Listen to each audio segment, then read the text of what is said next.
Total des FARDC sur les rebelles du M23. Sachez que les groupes armés étrangers, les ADF Nalu, les FDLR, la LRA, le FNL et les différentes milices tribales qui se distinguent dans les violations massives des droits de l'homme au Nord Kivu sont dans les collimateurs des forces armées congolaises, dont la montée en puissance, vous le savez, a été très saluée au niveau national qu'international. Une réflexion que nous propose Obed Kambale, Papi Baboui.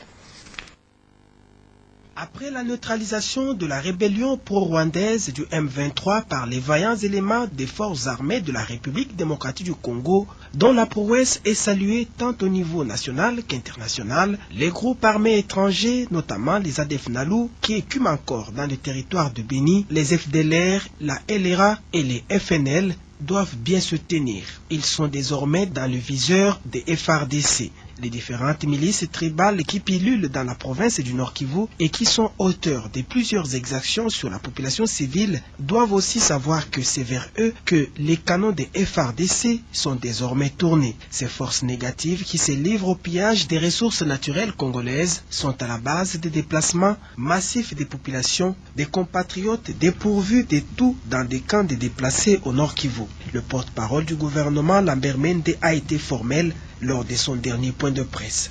Une étude sérieuse pour connaître les causes profondes des guerres récurrentes est plus qu'impérative pour ainsi mettre fin au drame humanitaire qui sévit au Nord Kivu. L'existence des richesses est à la base des souffrances des civils, car toujours très convoitée par les pays voisins et les multinationales. Dans sa sortie médiatique, le ministre Mende l'a aussi rappelé. Les fils et filles du Nord Kivu ont aussi un rôle très déterminant à jouer dans le processus de pacification de cette région longtemps meurtrie par la guerre, car dans chaque communauté, on trouve une milice qui justifie son existence par la protection de cette dernière pendant qu'elle se livre aux violations massives des droits de l'homme. À l'heure actuelle donc, il faut se désolidariser de ces mouvements et dénoncer les malfrats. La neutralisation et traque de toutes les forces négatives va ainsi ouvrir une nouvelle ère de développement au Nord Kivu dont les habitants ont aussi le droit de fumer le calumet de la paix après plusieurs décennies mouvementées.